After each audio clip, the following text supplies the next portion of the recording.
Hello అండి, welcome to మావి చిగురు స్టోరీస్. ఈరోజు కథ రామసీత. ఈ కథ మీకు నచ్చితే లైక్ చేయటం మర్చిపోకండి. మీకు ఎలా అనిపించిందో కామెంట్ చేసి చెప్పండి. ఈ ఛానల్ని కొత్తగా చూసేవారు మరిన్ని మంచి కథల కోసం సబ్స్క్రైబ్ చేసి బెల్ ఐకాన్ ఆన్ చేయండి. అప్పుడు ఏ కొత్త వీడియో పెట్టినా మీ దాకా వస్తుంది. ఇక కథ మొదలు పెడదాం. బాగా మరగబెట్టిన పాల రంగులో ఉంటుంది రామసీత శరీరం. ఎర్రటి సిల్క్ గౌను, 2 జడలు, చెవులకి బుట్ట లోలాకులు. 10 ఏళ్ల వయస్సున్న ఆ రామసీత మెడలో మెరుస్తా వేలాడుతుంటాయి బంగారపు మంగళసూత్రాలు.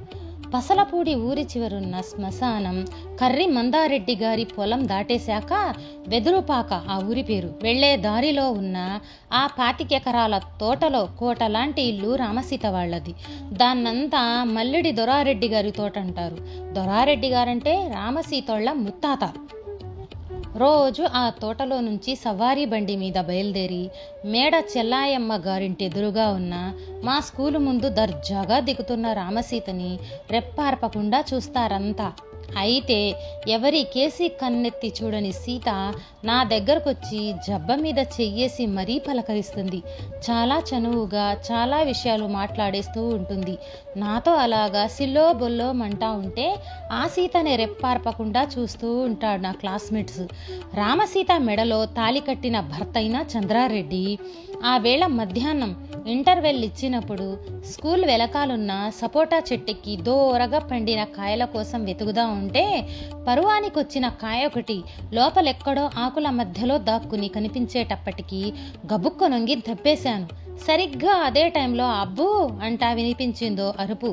కిందకి చూస్తే పరిగెత్తుకుంటూ వచ్చిన సీత తన గుప్పెట్లో ఉన్న పొట్లం నాకిచ్చి అందులో ఏముందో చూసుకోకుండా దాన్ని జేబులో పెట్టుకున్న నేను నా చేతిలో ఉన్న పరువానికి వచ్చిన సపోటా కాయను కాకింగిలి చేసి అందివ్వబోతూ ఉంటే వద్దు, మామూలుగా ఎంగిలి చేసిందే పెట్టమన్నట్టుగా సైగలతో చెప్పింది. సరే అనుకుంటా కొరికిన ఆ సపోటా కాయ పెచ్చు అందిస్తే దాన్ని నోట్లో పెట్టుకుని నమ్ములుతా ఇష్టంగా తింటున్న రామసీతనే చూస్తా గోడ దగ్గర నిలబడుతున్నాడు ఆ రామచంద్రారెడ్డి. మా ఊరికి రాంపురానికి మధ్యలో బంగ్లా తోట అనేసి 4 కొంపలున్న శివారుంది. రోజు అక్కడి నుంచి వచ్చే అంబటి జీవరత్నం మాస్టారు నన్ను దగ్గరికి పిలిచి, చింతా అప్పారెడ్డి గారింట్లో జున్ను పాలిస్తానన్నారు, కొంచెం వెళ్ళి తెచ్చి పెడతావేంట్రా అబ్బు అన్నారు. మా ఇంట్లో నుంచి ఇత్తడి తపేలా తీసుకుని వెళ్ళి ఆ పాలట్టుకొచ్చి మాస్టర్ గారికి ఇస్తున్న నన్ను సపోటా చెట్టు దగ్గరికి రమ్మని పిలిచింది సీత. వెళ్తే ఇందాకటి నుంచి చూస్తున్నాను, ఎక్కడికి వెళ్ళావు ఇంతసేపు అంటూ విసుక్కుంది. చిన్న స్టీలు డబ్బాలో వేసుకొచ్చిన ఇమిర్తీలు నాకు పెడుతున్న సీత ముంజేతి మీద మోకాలి కింద శరీరం కమిలిపోవటం చూసి ఏంటి అని అడిగాను. మా ఆయన చెప్పింది నమ్మి కొట్టారింట్లో, నాకు వీపు మీద బాగా తట్లు తేలిని అనే చెప్పేటప్పటికీ అదోలాగైపోయింది నా మనసు. ఆ వేళంతా ఏం చేస్తున్నా సీత వంటి మీద దెబ్బలే గుర్తుకొస్తున్నాయి. చివరికి దీపాల వేలప్పుడు అనుకున్నాను, ఇంకెప్పుడు సీతతో మాట్లాడకూడదని అనుకున్నాను. అక్కడి నుంచి ప్రతిరోజు నా దగ్గరకు వస్తున్న సీత పలకరించే ప్రయత్నాలు తెగ చేస్తుంటే నన్ను నాకు కానట్టు ఎటో చూస్తూ వెళ్ళిపోతున్నాను. నేను ఆ రకంగా మసులుకుంటుంటే తెగ కోపం వచ్చేస్తుంది రామసీతకి. దూరం నుంచి మమ్మల్నే చూస్తున్న చంద్రారెడ్డి మట్టుకు నెమ్మదిగా మా వెనక నుంచే నడుచుకుంటూ వెళ్ళిపోతున్నాడు. కాఫీ హోటల్ రాజు విన్నానులే ప్రియా కనుగొన్నానులే ప్రియా అన్న కొత్త పాట పాడుతున్నప్పుడల్లా ఆడి దగ్గరికి వెళ్ళిపోయి వినేశాక మళ్ళీ పాడించుకోవాలనిపిస్తుంది. నిన్న మధ్యాహ్నం వాళ్ళ హోటల్ పక్క నుంచి వెళ్తుంటే నన్ను దగ్గరకు పిలిచిన రాజు, నేను పాడుతున్న పాట ఉన్న ఆ సినిమా రాంపురం రాజుగారి హాల్లోకి వచ్చిందట, వెళ్దామా అన్నాడు. సినిమా పేరేంటి అన్నాను. బందిపోటు దొంగలు అన్నాడు. సరే అన్నా నేను. ఆ వేళ రాత్రి పిచ్చి తాతారెడ్డి షాపులో అద్దెకి తీసుకున్న సైకిల్ రాజు తొక్కుతా ఉంటే వెనకాల క్యారేజీ మీద కూర్చున్నాను. 2వ ఆట సినిమా మొదలైంది. విన్నానులే ప్రియా పాట మొదలయ్యాక నా చెవి దగ్గర నోరు పెట్టి, హోటల్ రాజు ద్రాక్షారామంలో నాకు కొంచెం పనిపడింది, మా నోరోళ్ళు చాలామందే వచ్చారు ఈవేళ, ఎవడి సైకిల్ అన్నా ఎక్కేసి వెళ్ళిపో నువ్వు అంటా పరుగు లాంటి నడకతో బయటికి వెళ్ళిపోయాడు. ఆట అయిపోయింది. హాలు బయటికొచ్చి చూస్తే ఇవాళ మా ఊరోడు ఒక్కడూ రాలేదు. ఆకాశం నిండా మబ్బులు మూసుకుపోతున్నాయి. ఒకటే ఈదురుగాలి. బస్టాండ్ రామకృష్ణ హోటల్ సెంటరు దాటుతూ ఉంటే కరెంటు పోయింది. మనిషి నోడు లేడు. కటిక చీకటి. ఈ రాంపురం దాటాలంటేనే ఇంకా చాలా దూరం వెళ్ళాలి. తర్వాత మా ఊరు పసలపూడి వెళ్ళాలంటే ఇంకో మైలు పైన బితుకు బితుకు అనుకుంటా కొట్టుకుంటున్నాయి గుండెలు. ఏం విన్నాలులే ప్రియా పాట, ఎందుకొచ్చిండ్రా దేవుడా అనుకుంటా నడుస్తున్నాను. గాంధీ డాక్టర్ గారి హాస్పిటలు, క్రిస్టియన్ కాంపౌండ్ దాటానో లేదో కుడి పక్కన దూరంగా పెద్ద మంట. అప్పుడు గుర్తొచ్చింది అది శ్మశానం. ఒకటే భయం. గుండె దడదడదడ అదురుతామంటే నోరు పెగలటం లేదు. అడుగులు ముందుకేస్తున్నాయి అనుకుంటున్నా కానీ అక్కడే ఉండిపోతున్నాను. ఉచ్చాపేడ బందైపోయినాయి. ఊపిరాటం లేదు. తడారిపోయిన గొంతులో గుటక పడ్డం లేదు.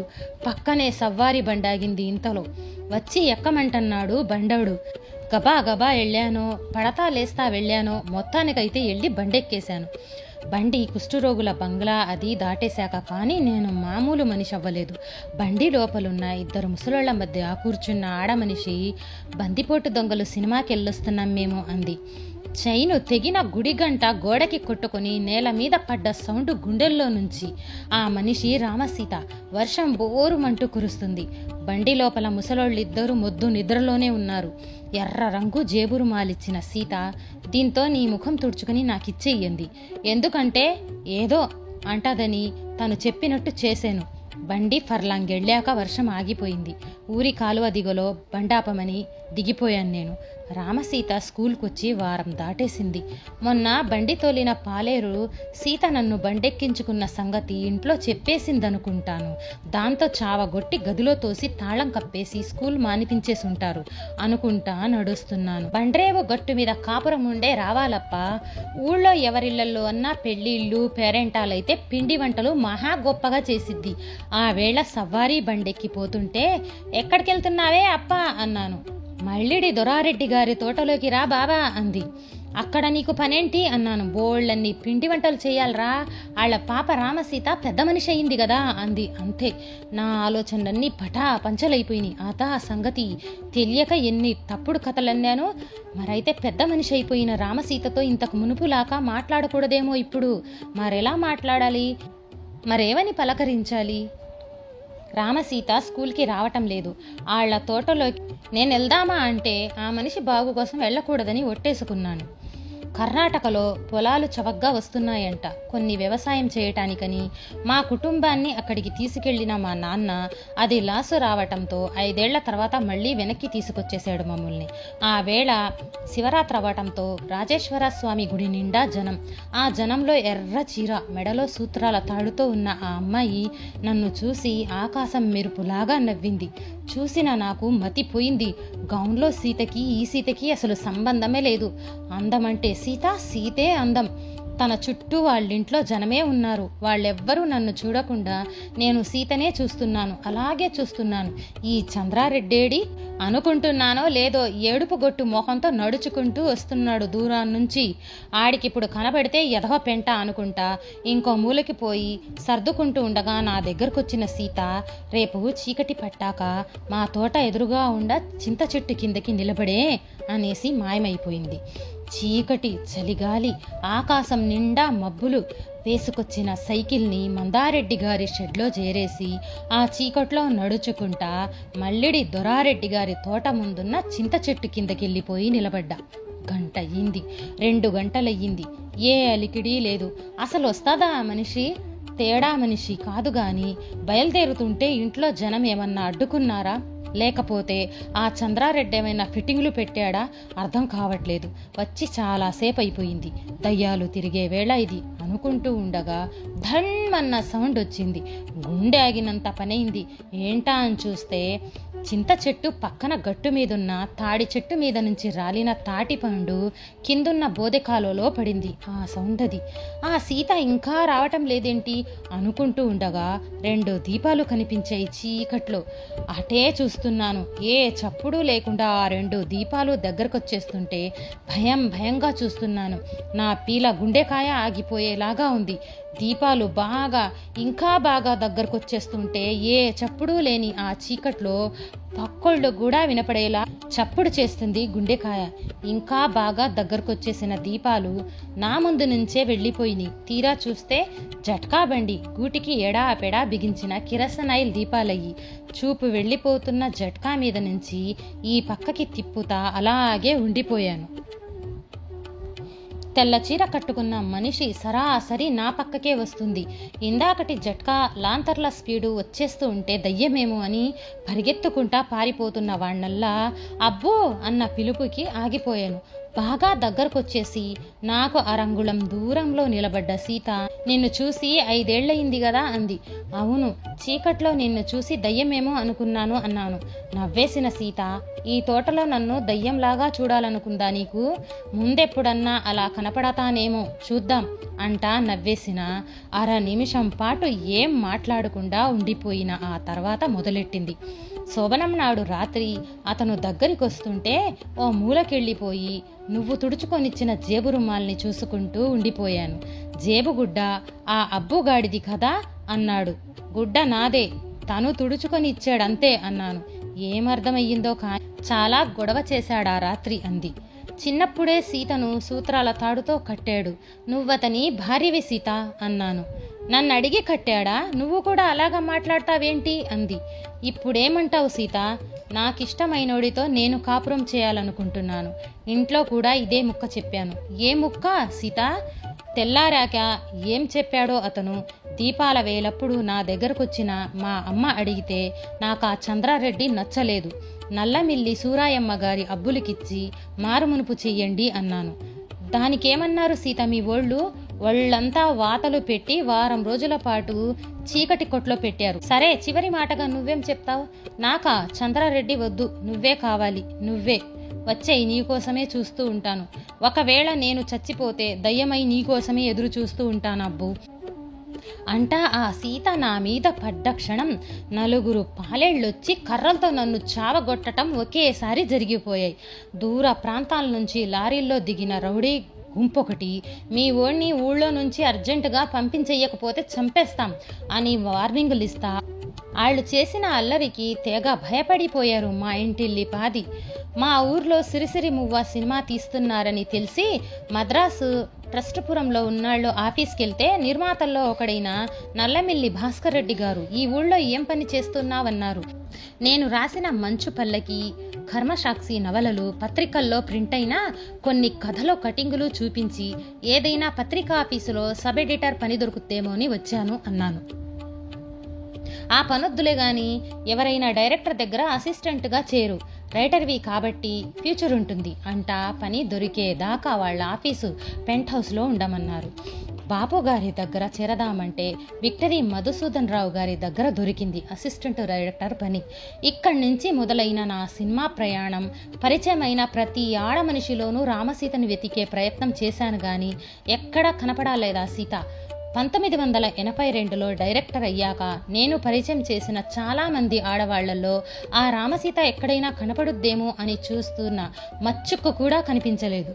పసలపూడిలో పద్మావతి అక్కగారి పెదబాబు, అసలు పేరు చింతా వెంకట సత్య రాజేంద్ర రెడ్డి, ఫోన్ చేసి మా ఊళ్ళో నీకు టి సుబ్బరామిరెడ్డి గారికి సన్మానం చేద్దామనుకుంటున్నాం, ఏమంటావు అన్నాడు.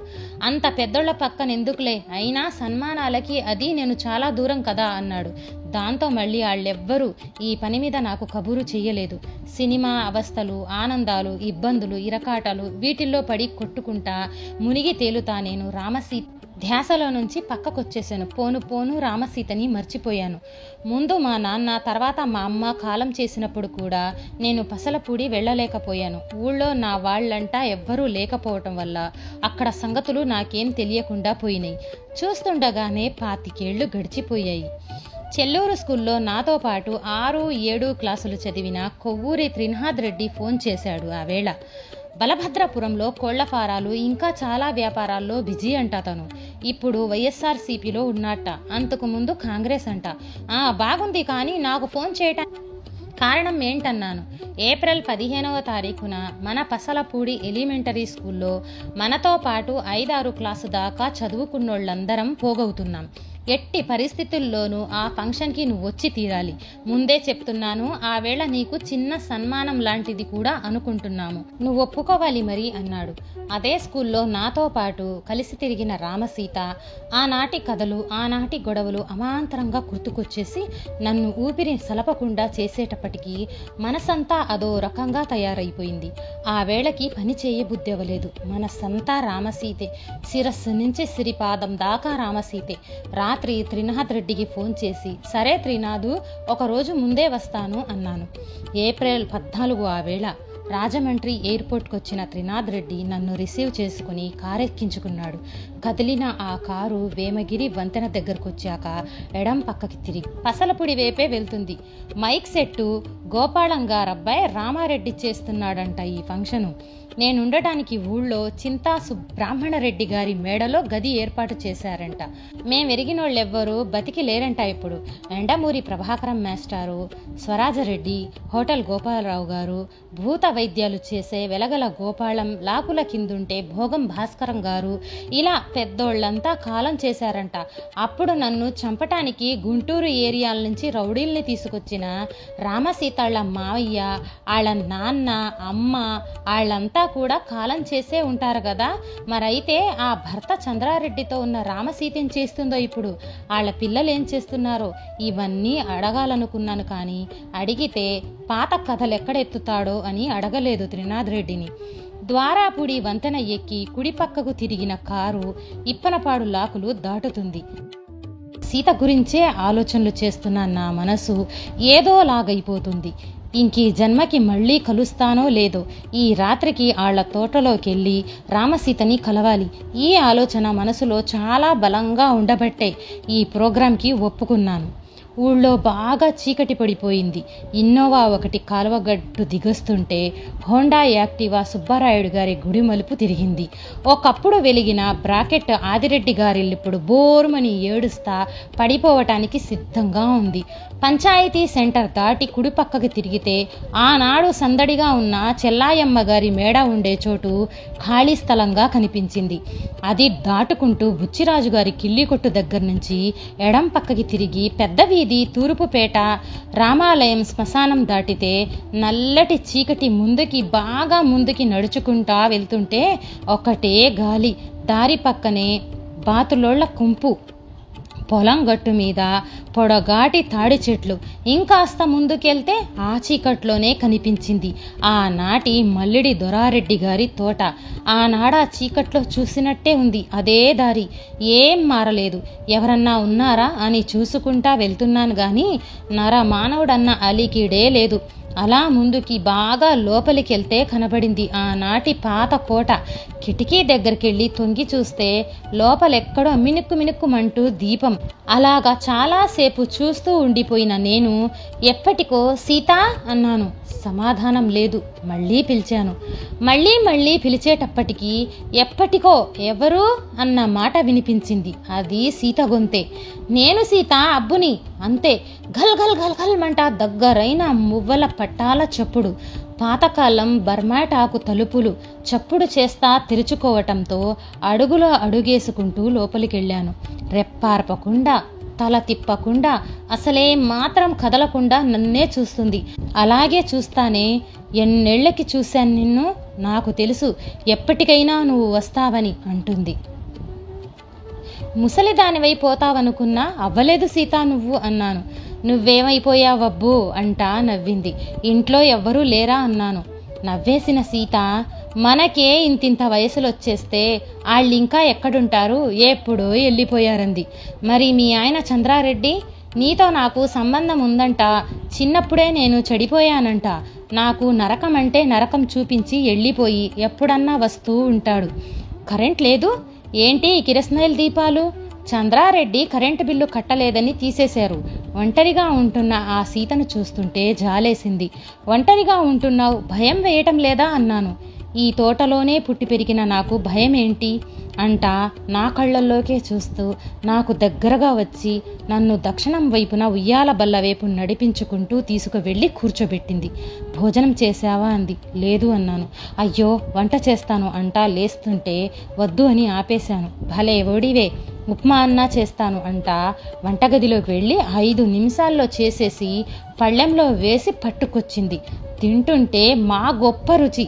తన గుండెల్లో నా మీదున్న ప్రేమంతా ఆ ఉప్మాలో కలిపేసింది. మరి ఆ ఉయ్యాల బల్ల మీద తన పక్కనే కూర్చొని తింటున్న నా కాళ్ళు తీసి తన ఒళ్ళో పెట్టుకుంటా నా కోసం ఆ బ్రహ్మారెడ్డి గారి ఇంటి దగ్గర నుంచి నడుచుకుంటా ఇంత దూరం వచ్చావా, కాళ్ళు లాగుతున్నాయి కదా అంటా వాటిని నొక్కుతా ఉంటే ఆ సుఖం హాయి మామూలుగా లేదు. ఉప్మా తినేసేదాకా తన చీర చెంగుతో నా మూతి తుడుస్తున్నప్పుడు జుట్టుని చూసి తలకి నూనె రాసి ఎన్నేళ్ళయ్యింది అంది. గుర్తుకు రావటం లేదు, ఏళ్లే అయ్యింది అన్నాను.